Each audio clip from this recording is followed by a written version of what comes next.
Good morning, everyone. Can everybody hear me relatively well? Great. So yes, thank you very much, Wendy. My name is Sean Mulcair. I own a consulting firm, and we are across Canada. The presentation that I'm going to give today in as short a time as possible is coming from two perspectives. We specialize in two particular things. We practice something called lean methodology, which is a way to bring efficiency into brokerage firms. And so the client experience piece that we're going to talk about today is coming from that perspective, from the efficiency piece. And the other piece is we actually have a sales and communication training program as well, where we actually listen to calls consistently, calls across the country of customer service representatives speaking to their clients. So we're taking it from an efficiency standpoint, and we're taking it from a real day-to-day interaction with the client perspective. And we want to talk to you about, at the essence of it, customer service actually generates an emotion. And what we have to do is we have to start thinking about, geez, how did that actually make the client feel? Because that emotion that the customer is feeling is what is actually influencing their decision to buy and or stay with us as consumers. So we're going to go through the slides, and we're going to, obviously bear down on some a little bit more than others. But at the end of the day, it all comes back to, regardless of whether we're talking about telematics or whether we're talking about client-facing interfaces or we're talking about the use of technology, all of those tools actually create an experience for the customer, and that experience is driven by an emotion. So whichever ones you decide to implement in your office, whichever ones you decide to put forward, think about them in the simplest of ways, which, wow, how would the client feel if we did it that way? What kind of emotions would that bring to the customer and to the relationship? So basically, customer service drives the customer experience. Customer service is the transaction, and it's quantifiable. I did 4,000 renewals. I did 2,000 new pieces of business. I did 1,000 endorsements. It's quantifiable. I answered the call 56 times today. I was on phone for an average of 2.3 minutes. It's all quantifiable. That's customer service. The customer experience is a lifetime of interaction, which creates the feeling and the emotion. And that's the place that we're going to try and get to this morning is, geez, are we doing enough to create a positive feeling or a positive emotion in our day-to-day interactions with our client? So we feel that we see a bit of a shift in the focus. So the focus is shifting from customer service. I'm sorry, somehow, some way with the way that it's lined up, some of the parts of the slide have gotten shrunk. It's not meant to be killed like that, versus client experience. On the customer service side, we have the actions, right? I answer the phone, I reply to emails, I'm polite, I'm prompt, I respond to the needs, I process the transactions. But on the client experience side, we're going to see things like, I'm going to help you make you feel secure. I'm going to make this process easy for you. I'm going to be consistent across all my departments. So regardless of whether it's reception that picks up the phone, or it's somebody in customer service, or somebody in the accounting department, or somebody in the claims department, it's going to be steady and consistent the way that we interact and have a relationship with the client. I'm not sure. Okay, if there's the odd slide that we need to fix, we'll definitely fix them. So we see us going through what they call an economical evolution. And the economical evolution is something that was pioneered to some extent by a gentleman by the name of Joseph Pine. And basically he said, listen, at the end of the day, we know that we started off with the Industrial Revolution. And in the Industrial Revolution, it was all about the goods, and we were buying goods. But then goods became a commodity too. And it all of a sudden became, how inexpensive can we make it? Where can we produce these goods? How can we make it as cheap as possible and as quickly as possible? But then we came out with customer service, right? And then customer service was personalized. It was specialized. It was about touching the customer and really being in connection with them. But unfortunately, customer service as well has also become commoditized. It's about call centers. It's about speed. It's about action. It's about the number of calls I can do in a day, the speed in which I can start, the speed in which I can finish that call. It's all about efficiencies. And I'll be honest, even from our perspective, as lean people, up until 2-3 years ago, that was a big part of who we were as an organization. We've changed our approach with our brokers to be much more focused on customer experience. But for a long time, it was about speed, fast, fast, get on the phone, get off the phone. But we're realizing with time that that's not actually creating a fantastic experience with our clients. So we're now shifting to something called the experience economy. So what happens when you design a service that is so appropriate for a particular person? And that's the key, is that whatever we do in our office has to be targeted for that particular person. And that's tricky when you have 5,000, 10,000, 15,000, 20,000, or 2,000 customers. How do you design something that's specific to each and every need of that person? But that's what the customer is expecting today. I'll give you a quick little story. When I walked in yesterday to sign into the hotel, the person at the front desk was very polite, very kind, big smile. The hotels do it well, right? Like the hotels are doing everything they possibly can to generate the best possible experience. Hi, sir, can I have this? Can I have that? Sure. She looks at the screen, she looks at me, and she goes, welcome. But then she flashes on the screen again, sees that I'm coming back as a customer, and that I was here last year, and she goes, welcome back, Mr. Mulcair. That's what she says to me, right? Because she wants me to realize that she knows that I've been here before, and that it's not a first visit, and I'm not just like everybody else, and I'm not just another person stepping up to the line. I'm somebody that they understand is a customer of theirs, and that I'm coming back. In brokerage firms, we have a lot of our clients, the first thing they do when they speak to people they haven't spoken to in a long time is they thank the customer for their loyalty. Do you know it's been 10 years that we've been doing business together now? Thank you so much for still trusting in us after 10 years. That's how they start all their conversations, to just make the customer feel a certain way right off the bat. Forget about the fact that you want an endorsement, add your son, add your daughter, and that we have all the processes and everything that go with that. Let's just start with the relationship piece right off the bat. So customers are basically looking for authenticity. And that, again, is not the easiest thing to drive, but we have to strive towards it.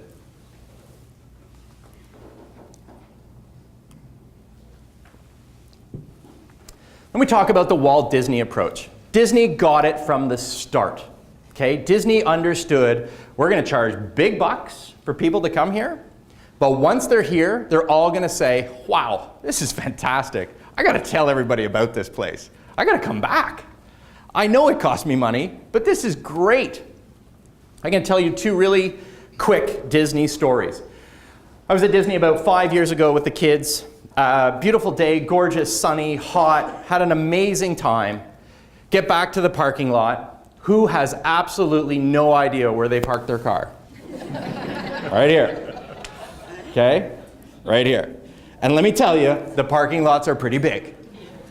And I'm in a rental car. I'm not even sure what color it is, right? Pretty excited when we all arrived, obviously. So I'm going up and down the aisles and I'm sweating, and kids were beyond meltdown. I think they were actually physically melting at this point. Gentleman in the parking lot, got a clipboard with him, walks over to me politely. You looking for your car? Yes, matter of fact, I am looking for my car. Do you remember what time you arrived? And I said, yeah, I do, actually. We wanted to be here right on time. I was here probably about 10 to 9. You're going to be between row 7 and 8. And I said, pardon? He goes, you'll be parked between row 7 and 8. Every time we fill a row, we indicate what time it gets filled up at. In case other people don't know where their car is? Uh-huh. Politely walks away. Found my car in 30 seconds. That was the experience. He's already in the parking lot. He's already doing things. He knows that he has to come up with ways to try and help their customers that they have. Another great Disney story, to just say it doesn't take a lot to make a big difference. Walked up to an employee, and at Disney you can walk up to anybody. You can walk up to the people who are changing the garbage bags. They are professionals. They will tell you where anything is. They will help you get to anywhere you need to go, and they will guide you. They won't look at you and say, I look after the garbage. I don't know where that is. I can't help you with that. That doesn't exist there, okay? So we walked up to someone and said, could you tell us what time the parade is at tomorrow? The parade was at noon. Sure, the parade starts at noon. That person did their job, right? They explained to me that the parade was at noon. However, they looked at us and looked at the kids and say, I see you've got some young kids. I do suggest trying to get there closer to 11:30 so that you could be in the front and the kids could actually see. Otherwise, you can have them on your shoulders, and it's going to be a long day if you're going to have them on your shoulders watching the parade. Thank you. Oh, we suggest they wear hats too. It can get pretty warm. How long did that take? 10 seconds? Changes it completely. If I arrive at noon and I'm like, oh man, you can't see anything. And the kids look at you and go, next thing you know, you're putting them on your shoulders, right? Versus the fact that in just a short period of time, they completely changed our experience and allowed us to sit or stand at the front of the line to see what it is that we wanted to see. So how do we start moving our focus? How do we get there? What is the competitive advantage? As insurance brokers, because I am as well still a licensed insurance broker myself, I've got it running through my veins as well as you do, are we more suited to compete on price and commoditize our service? Is that what we're most suited to do?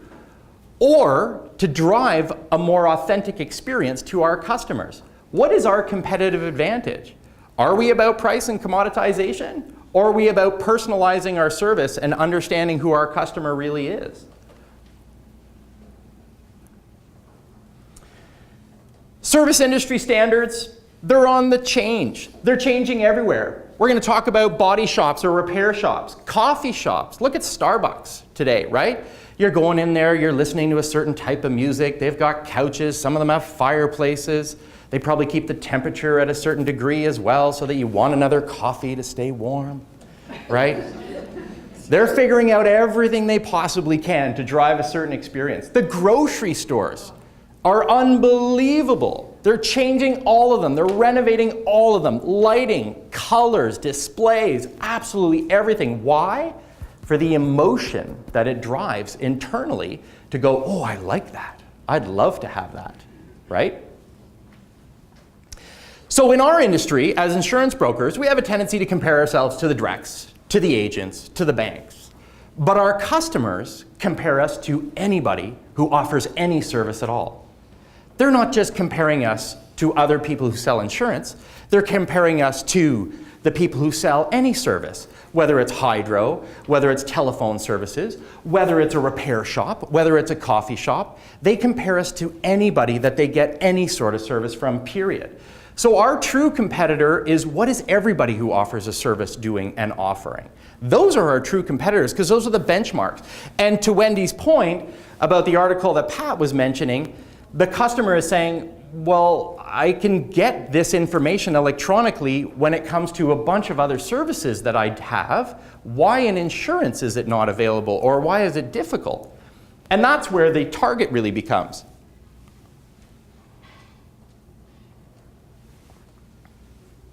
This is a photo of the inside of a waiting room at a service station. What's happening here? Does that look like a service station? There's no stains on the couch. Where's the washroom? Where's the tires? Yeah. What's going on? Free drinks, leather couches without oil stains, free Wi-Fi, newspapers, flat screen TVs, car washes inside and out, right? A lot of dealers today, you pick up your car, they've polished the thing. It's washed inside, it's washed outside. We're so excited, we're not even looking at the price we paid for it. We're just saying, this is amazing. I got an hour and a half of work done, had my feet, I had a delicious coffee, watched a little TV. It was fantastic. They're just driving an experience. That's what they're doing. They're bringing that piece forward so that the customer doesn't spend as much time and energy on the other sides.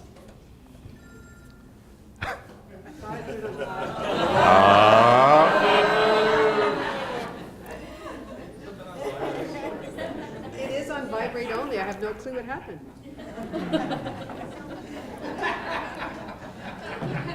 No vibrating for me.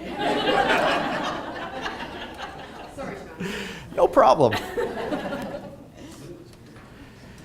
So what about the employees? What about the people we work with?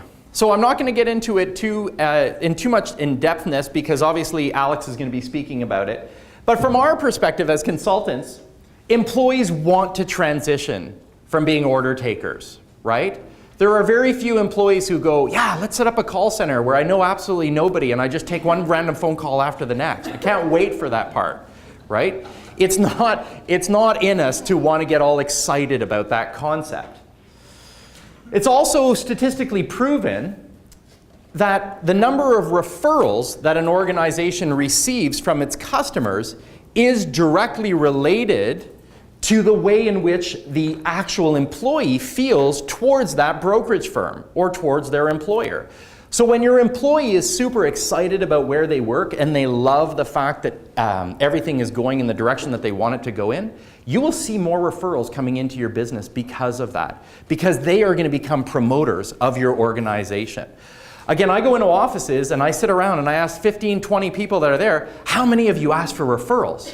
On average, it's 1 or 2 out of 20 people that'll put up their hand and say, yeah, no, I actively ask for referrals from my customers. That says something about how that employee feels about what it is that we're delivering within the office, within the organization. And that's something that absolutely can be worked on and brought to a positive for your offices.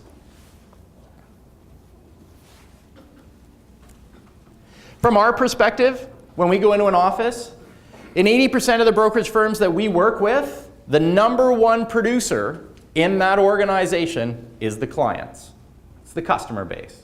When we look at where did that new business stem from, referral, referral, referral, referral. Fantastic.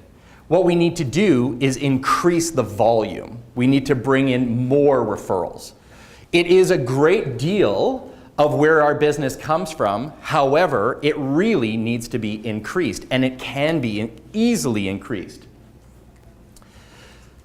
In 100% of the brokerages that we work with, after what we call portfolio completion, so if I have the auto and I quote the habitational, which ranks number 1 in terms of highest close rate, the one right behind it, referral. So not only do we get them in our organization, but they actually are easier to close because they came from someone else who spoke positively about our outfit and about our organization. So I absolutely believe that the web is coming down the pipe and that we have to be ready for the web, but there's also a great deal of business sitting right in front of us that we have to make sure that we take full advantage of that has a really high successful close rate.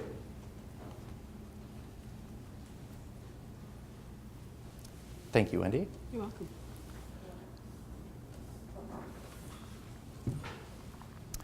Okay, now I'm going to keep speaking specifically from a sales and communication standpoint.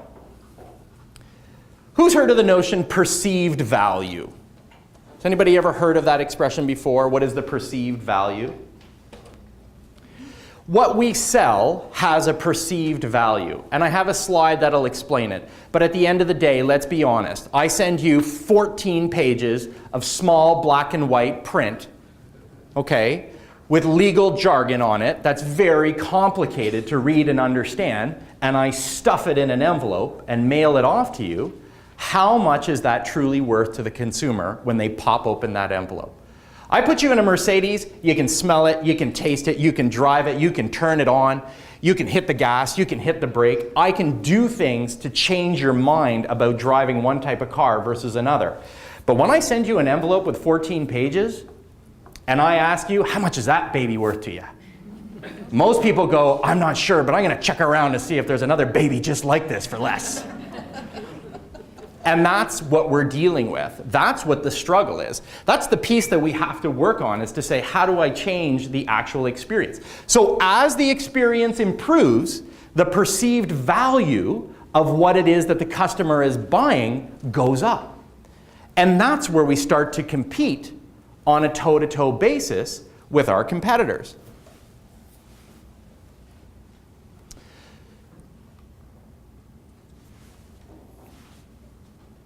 So as we say, how much is that 14-page black and white document worth? Not a lot, unfortunately, to a lot of people.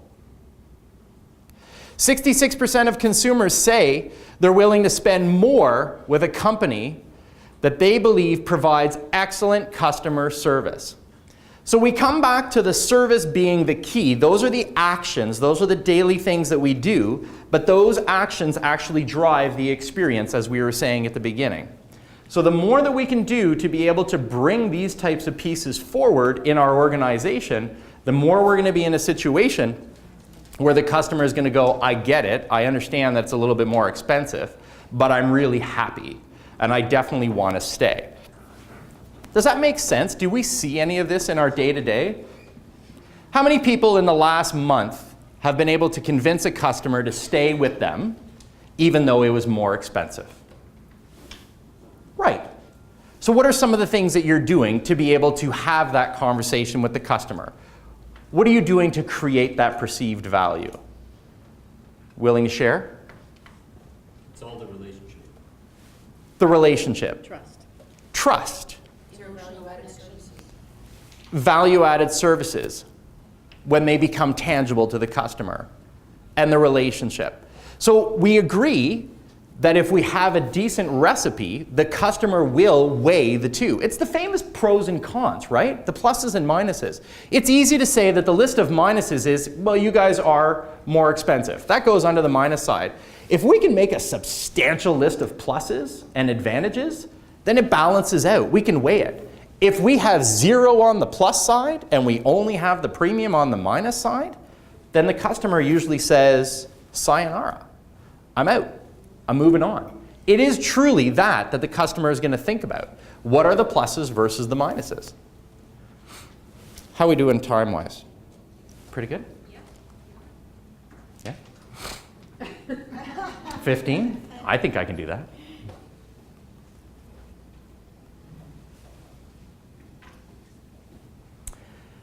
Several tools available to help measure success.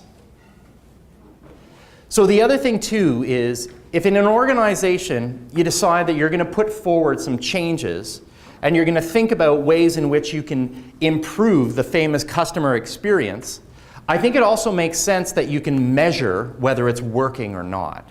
And whether you can come back to the heads of the organization and say, by actually doing this, we are seeing more referrals.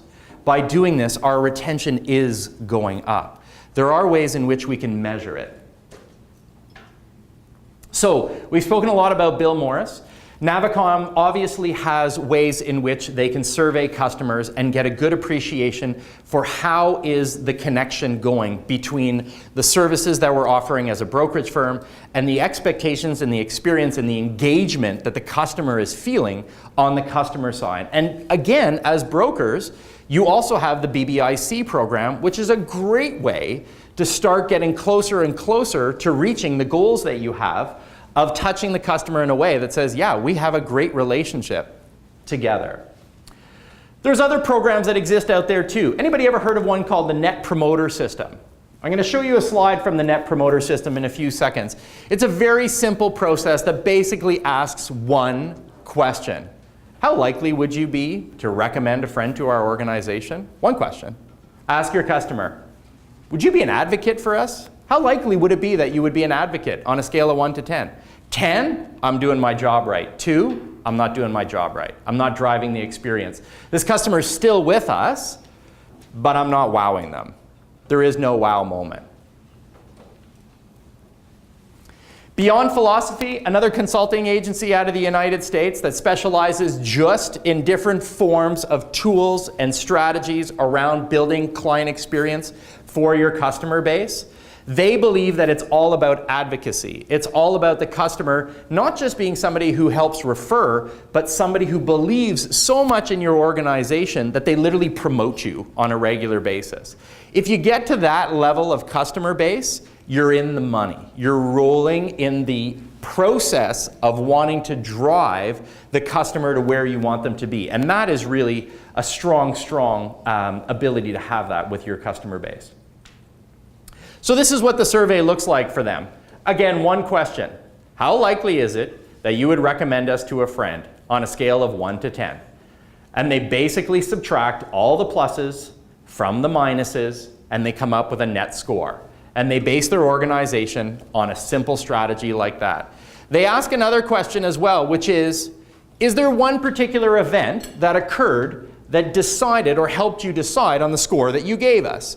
So if it was excellent claim service, or it was excellent customer service care, or the person at front desk was always helpful and friendly, whatever the case may be, it allows you to identify the areas that are strong and you want to keep working on as well. So it doesn't necessarily have to be overly complicated to measure whether things are going the way you want them to or not. So at the end of the day, good morale, it's good for the bottom line. That's really what it comes down to. So how do we move our focus to this famous customer experience? We've heard of the terms big data, correct? We've heard of big data before. I didn't even know what big data was a year and a half ago. Honestly, I'm like, big data, everybody's talking big data. What is this all about? Big data, at the end of the day, is going to allow us, and this is what we're going to see, to be able to understand our customers' needs and our customers' trends and tendencies better. Disney is huge on big data. A lot of people at Disney wear bracelets to be able to get around. Disney's also trying to get an understanding of where you like to spend your time while you're there. And understand, wow, most of our customers are having lunch here. Most of our customers are going to these rides. We need to find more time. We need to find more space. We need to keep working on those experiences because we're able to understand what our customer would like from us. In the insurance industry, we've been stuck, sorry to say, on collecting data on behalf of the carriers relating to underwriting. It's not about underwriting data anymore. It's a part of it. I understand we have to assess the risk. I get that. But it's about understanding our customer in a realm of other facets that we have to get to. Because the more we can collect the data on our customer, the more we're learning about what we call VOC, which is the voice of the customer, what it is that the customer wants from us. If it's, again, in relation to they want to be able to see their information online. They want to be able to make a change. They want to be able to check their policy information. They want to be able to just send in their credit card so that they can change from one credit card company to another for their automatic bank withdrawals. Whatever it is that the customer wants, we're going to learn that through the big data. As a result, when we understand where our customer wants to go, we can adjust the service levels that we have in our organization. We can tweak it and make the changes that we need to make. But if we just start making random changes in our organization that aren't directly related to what the customer is actually looking for, then we might be missing the target. And then automatically, the actual client experience improves. So as I said earlier, it's not just about collecting underwriting information anymore. It's a part of it, but there's a bigger piece that's pushing forward, and that is really learning about the customer and what the customer would like and how they would like to be served at night, during the day, on the weekends. What's best for you?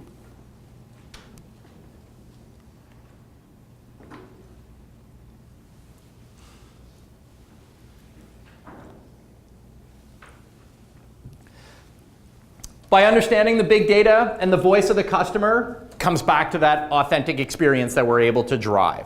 I'll give you some good examples in a few seconds.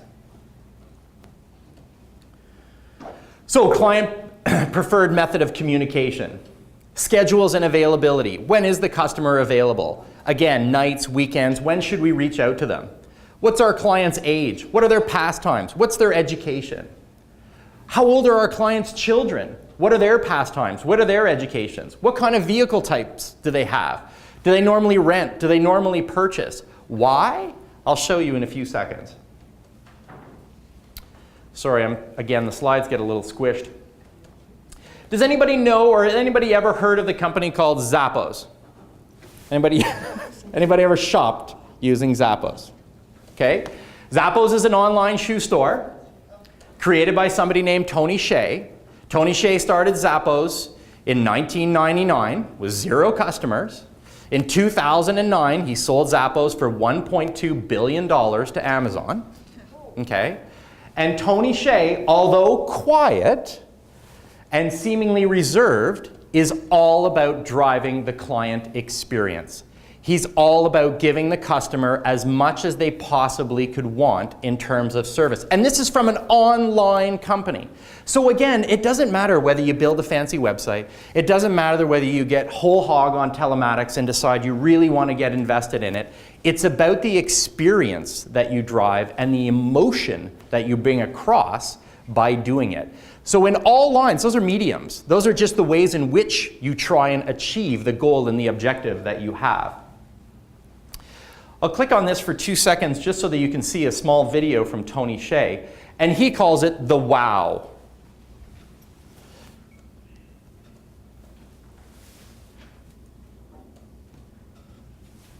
Shouldn't take too long.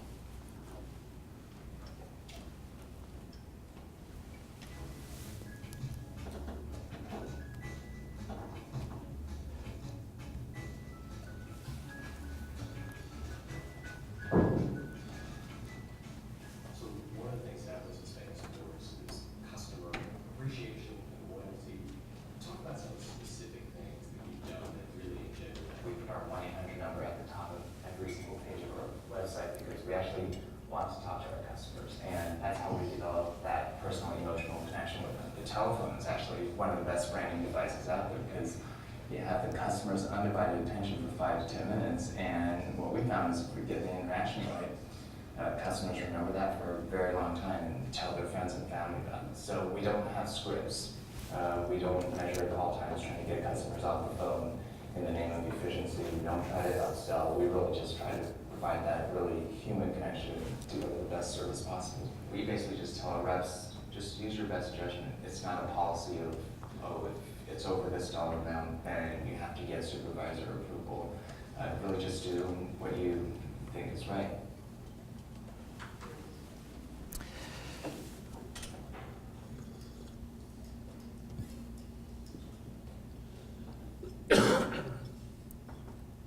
I may need your help. This one? I'm not sure. No, I don't think. God, you don't want to open that. No, sorry. Hit the down arrow. Yeah. There you go. Oh, thank you. So put the 1-800 number on the front of every page in big bold letters. Why? Because the customer wants to feel that they can connect with you. How many times have we been on websites and we can't even find a number to reach them? We get a little piece of paper or a little section that says, hey, send us some contact info and we'll think about calling you back when we're good and ready, right? How does that make us feel as consumers? Brutal, brutal, brutal, brutal, right? And that's why, again, you can still have an online solution.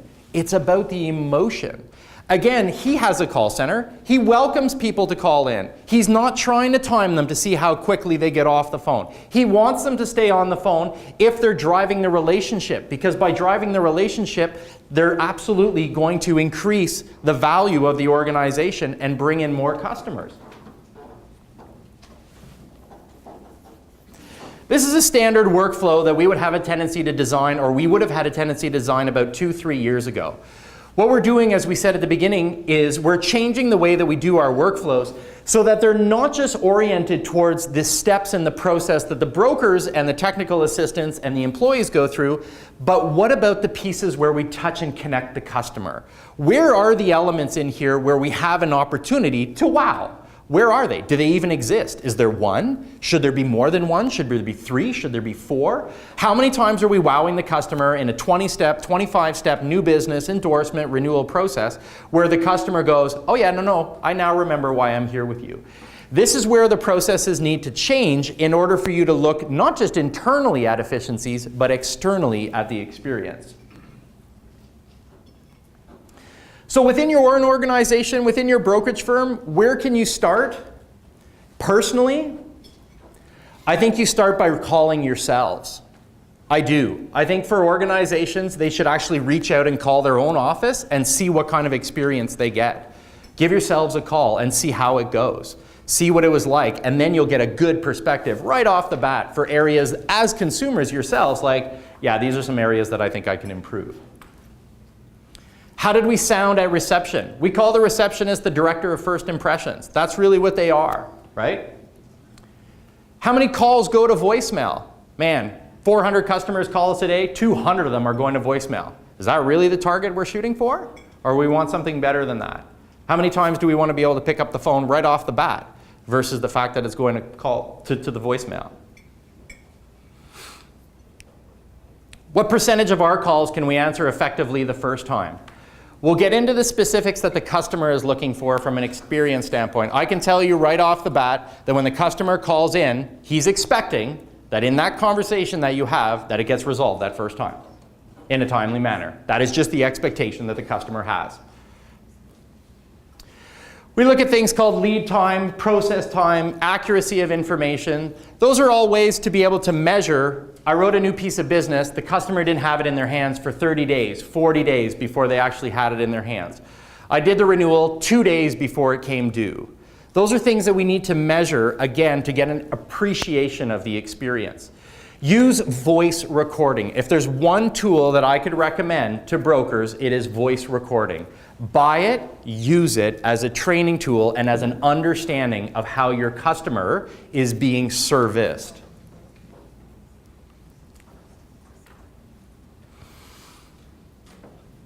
You want to establish service levels in your organization for yourselves. You want to decide how many times you should and do reach out to your customers. You want to understand how quickly you can return calls and set the expectation internally. We will return all of our calls within this time frame. As a consumer, you yourselves can decide what that number is. All new business quotes are done in real time. I want to do it right away. There's no callback. There's no I'll get back to you later on today. I'll look into it. Let me get back to you. The customer's expecting it in real time. You want to deliver it in real time. You want to use the tools that Wendy has worked so hard, honestly, to be able to make available. What do we do in insurance? We sell claims settlement. We're not selling the 14-page document that's being in an envelope. We're settling claims. That is what we are there to do. That is what the customer is buying. Most offices receive a claim, pass it on to the insurance company, and don't call the customer back to see how it's going. I don't understand why we do that. It is our number one opportunity to differentiate ourselves, and we don't do it. Survey done in the US on what makes for a great customer experience. Here are the main pieces. B2C just means business to customer. So you're the business, you're dealing with a customer. What's the customer looking for when it comes to experience? Helpfulness, value of time. Talking about electronic signatures. Don't send me a PDF so that I have to print it, sign it, scan it, attach it myself, re-email it back to you. That's not taking my time into consideration. You need to go beyond those steps. Customer recognition, promise fulfillment, problem solving, personalization, competence, accessibility. Are there any one of these things that as brokers we cannot offer? There's not one of them. We can do them all. Every single one of them we can do. And that's the neat part about us having that competitive advantage over some of our other industry partners. So how do we do it?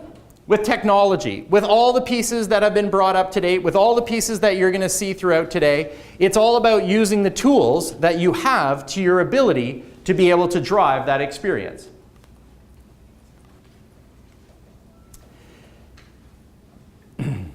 Be cautious not to transition too far into what we call transaction-based relationships.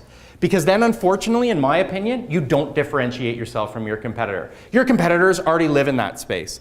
They already live in the call center space. They already live in the let's click to see how fast we can do this call. They're not going to call any customers at renewal. They're just shipping the renewal out in the mail.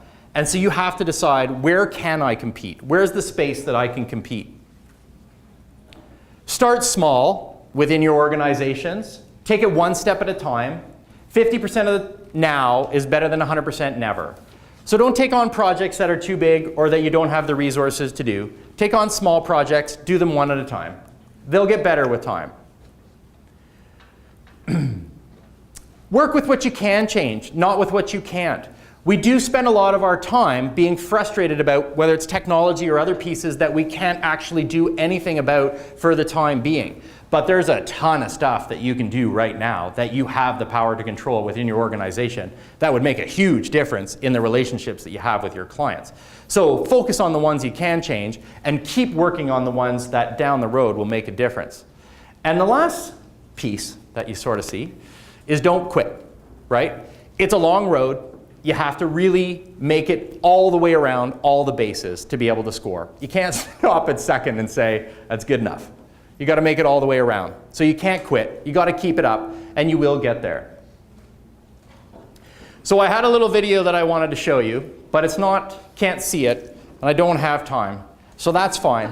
When you get the, that's it. When you get the handout, I do suggest going to the conclusion and clicking on the last slide, because there is a great little video about a taxi driver, and the experience that this taxi driver offers to customers is phenomenal. So it doesn't really matter what industry you're in. Everybody's trying to do what they can to create an experience. Thank you very much.